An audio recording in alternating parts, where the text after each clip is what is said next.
But we have Urmas Peiker from one of the co-founders. Shame on you, Peiker. Peiker, sorry. How many Estonians are in the room? Estopreneurs? Yay! All right, very good. Tell them it's Peiker. Peiker, I'm sorry. Okay. One after that. All right, well, first, it's all yours. Thanks, Mike. Thank you, Erica. And thank you, everyone who came. How many people have been to Slush for the first time?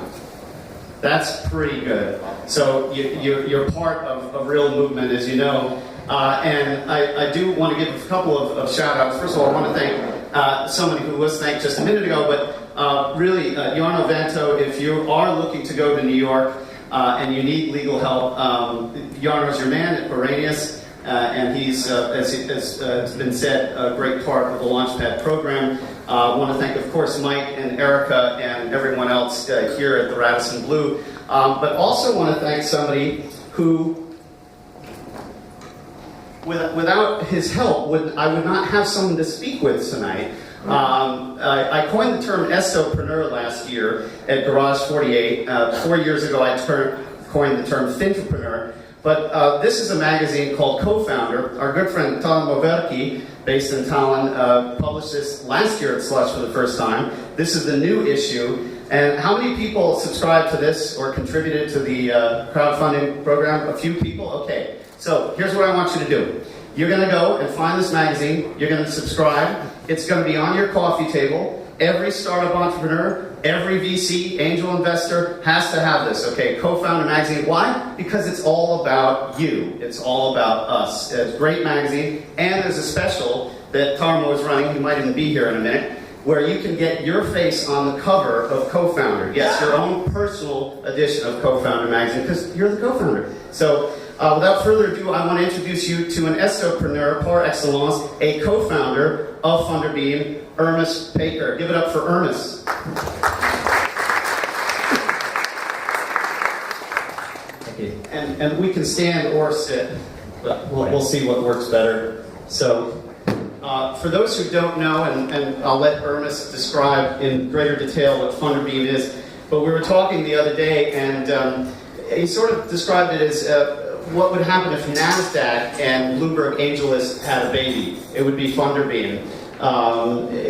Using blockchain technology and great insights into the startup community. Describe, for those who don't know, what Funderbeam does and what you're looking to do. Sure, thank you, and good evening, everyone. Almost my name, as Chris says, and Peiker is my last name. So, Funderbeam, we started slightly more than 2 years ago, and with one single goal in mind, to create financial background, and then we thought, okay, maybe startup ecosystem is a nice place to be, and then we figured out that actually there's very little data about startups, and big holes, black holes, and those sometimes very surprising valuations, and nobody knows really where the numbers come from. So we started to actually collect the data, mine the data, and organize the data. We created a platform which today has around 160,000 startups, 7 years or younger. That's what we thought is something that angel investors would be interested in more. And there it went. And I would say about a year ago, so we started to hear more and more about Bitcoin and blockchain, right? Right.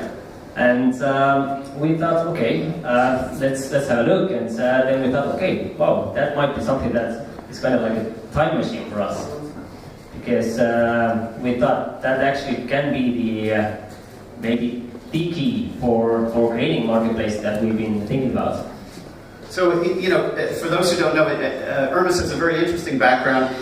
He was a regulator, actually, in the Financial Supervisory Authority back in the late 90s with Estonia. And for those who also don't know, Estonia will celebrate its 25th year of independence next year, so still a very young country. But I'm going to take a quote from you, this unpublished quote. You said that Estonians, quote, are not necessarily awed by the size of the world. You immediately look at international markets, so you cannot be limited by the Estonian marketplace, and the complexity of the world is then, therefore, not necessarily a scary thing.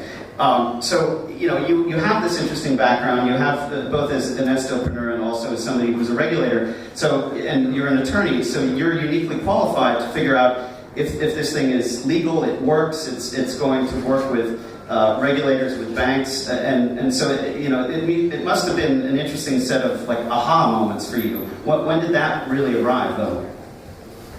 Okay. Right. I think it's very easy when you are from an emerging market, like what Estonia still is, and when you're young and when you're through that as well, you feel very technical. Back then, No fear. Yeah, no fear. That's what it is. But you must have enthusiasm and